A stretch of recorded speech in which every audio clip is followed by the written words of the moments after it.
My name is Adam Turl. I'm with the International Socialist Organization. We publish Socialist Worker newspaper, and I've also very occasionally had a chance to write an article for the International Socialist Review. And I used to go to school here, not that that makes me any more or less credible. Since I only have 7 or 8 minutes, I'm not going to attempt to go through certainly the sort of the classical Marxist theory of imperialism in great detail, as was argued by Lenin and Bukharin, or the developments around the idea since World War I. Instead, I wanted to focus on 2 things. Some very basic stuff about ideas around the theory and assert that they still largely apply.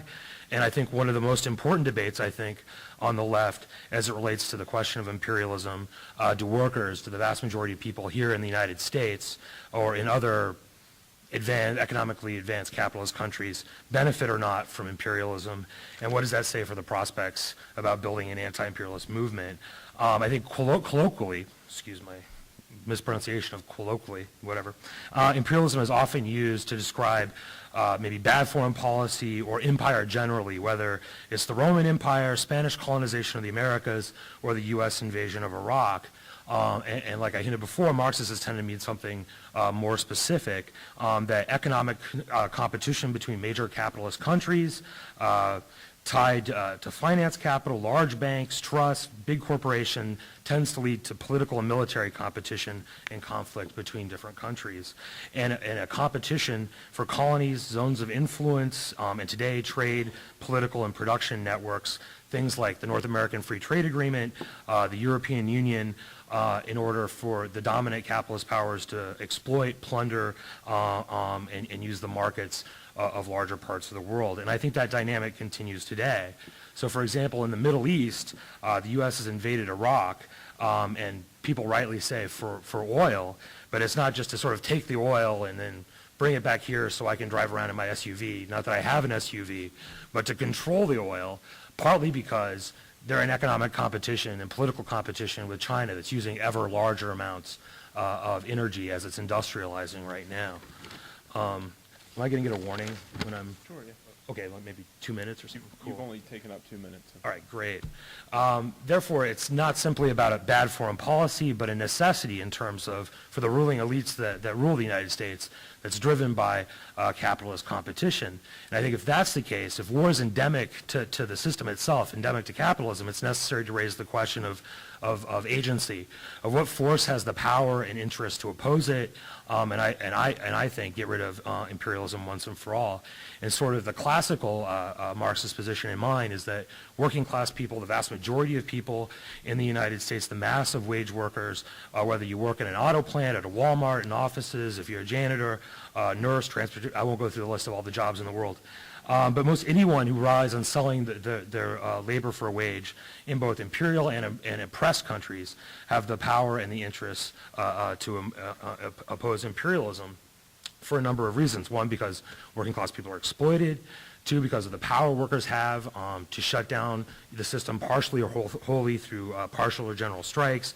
And 3, workers tend to be the majority in most countries, or at least a plurality, and they tend to make up, for example, in the United States, the majority of enlisted folks in the armed forces.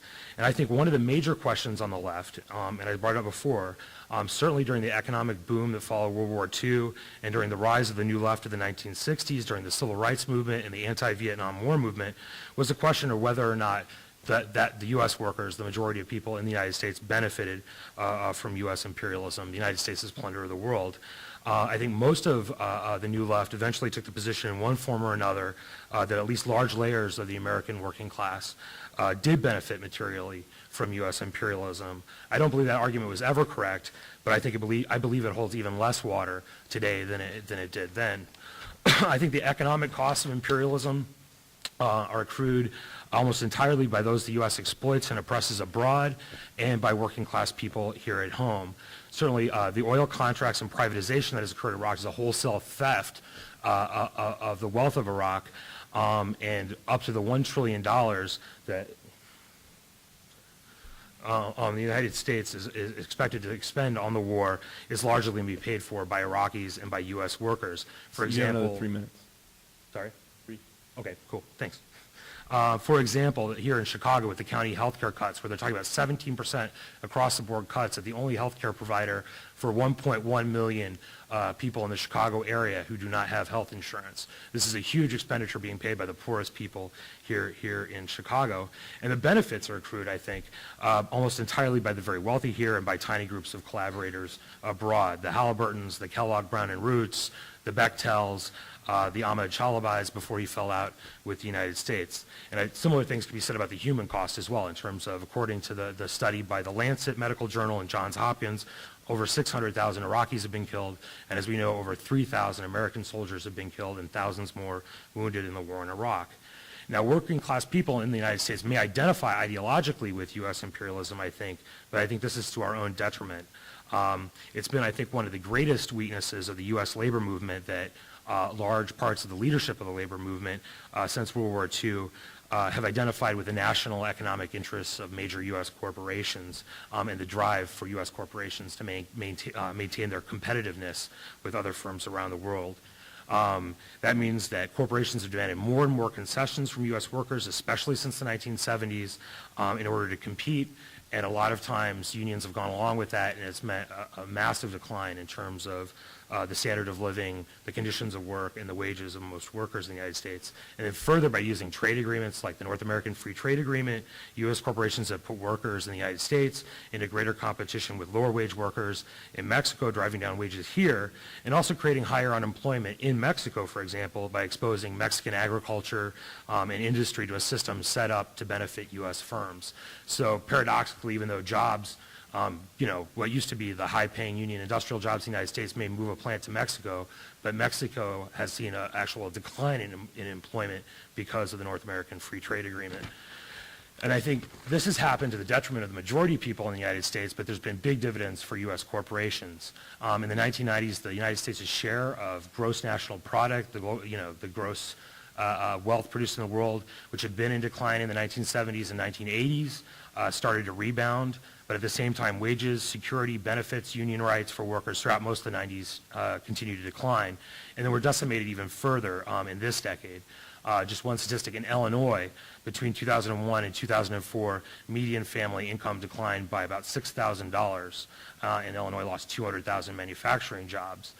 So I think it's safe, I would like to argue that workers here do not benefit from, for example, the theft of Iraqi oil or the undercutting of Mexican industry and the exploitation of Mexican workers or workers around the world, but quite the opposite.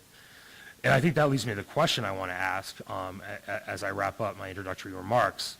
I think, what are the prospects for a movement, an anti-imperialist movement here in the United States and among working class people here in the United States?